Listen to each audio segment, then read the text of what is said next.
किसी राज्य में एक राजा राज्य किया करता था। उसकी एक छोटी सी बेटी थी जो बहुत ही प्यारी और मासूम थी।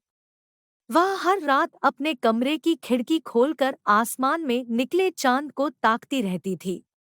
एक दिन उसने राजा यानी अपने पिता से कहा कि पिताजी, मुझे चांद चाहिए।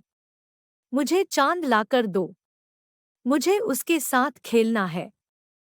राजकुमारी की यह बात सुनकर राजा हैरान हो गए और उसे समझाने की कोशिश करी कि यह मुमकिन नहीं है, लेकिन राजकुमारी ने तो चांद पाने की जिद पकड़ ली थी।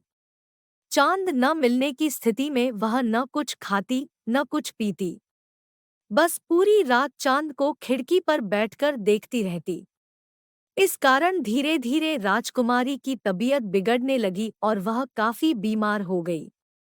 राजकुमारी की यह हालत राजा से न देखी गई और उसने अपने मंत्रियों और दरबारियों को राजकुमारी के लिए चांद लाने का आदेश दिया। राजा का यह आदेश सुनकर सभी मंत्री और दरबारी हैरत में पड़ गए। उन्होंने राजा से कहा, महाराज, चांद को लाना मुमकिन नहीं।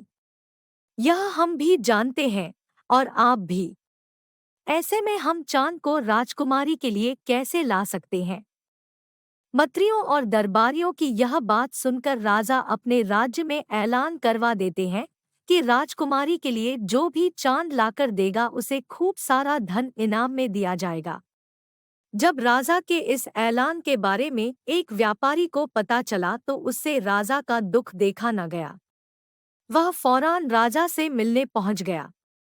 व्यापारी ने राजा से कहा, महाराज, मैं राजकुमारी को चांद लाकर दे सकता है, लेकिन उससे पहले मुझे जानना होगा कि राजकुमारी को कितना बड़ा चांद चाहिए।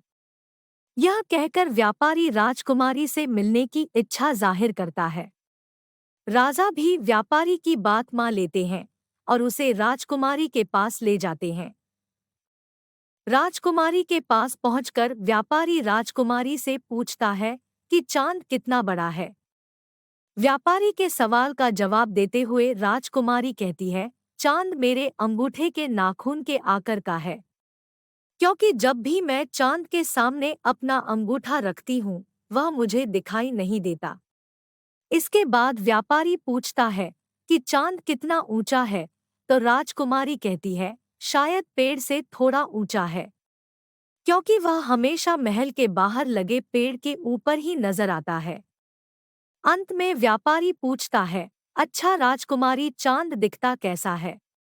इस पर राजकुमारी जवाब देती है कि चांद चमकीला है और चांदी की तरह सफेद दिखाई देता है।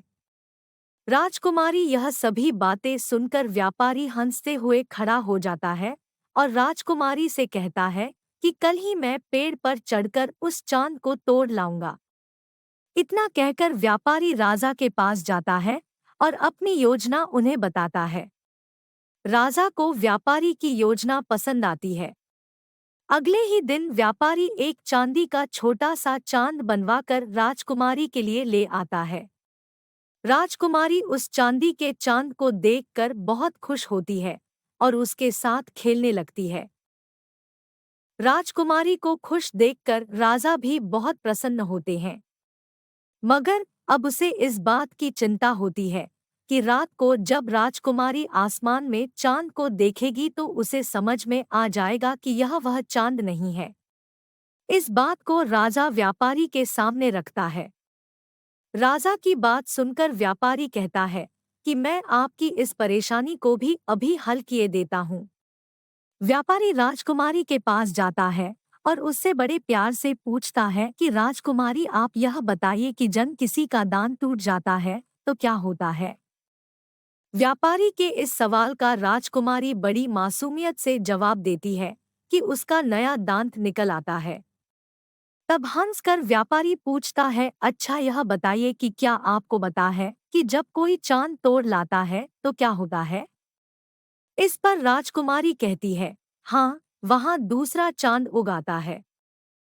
राजकुमारी का यह जवाब सुनकर व्यापारी कहता है कि अरे वाह, राजकुमारी को तो सब कुछ पता है। इतना कहते ही व्यापारी कमरे की खिड़कियां खोल देता है और कहता है कि आइए फिर आज हम नए उगे चांद को देखते हैं। आसमान में चांद को देखकर राजकुमारी कहती है कि मेरे पास जो चांद है वह नए चांद से ज्यादा खूबसूरत है, और अपने चांद के साथ खेलने में जुट जाती है। यह सब देखकर राजा बहुत ही खुश होता है और व्यापारी को बहुत सारा धन इनाम में देता है।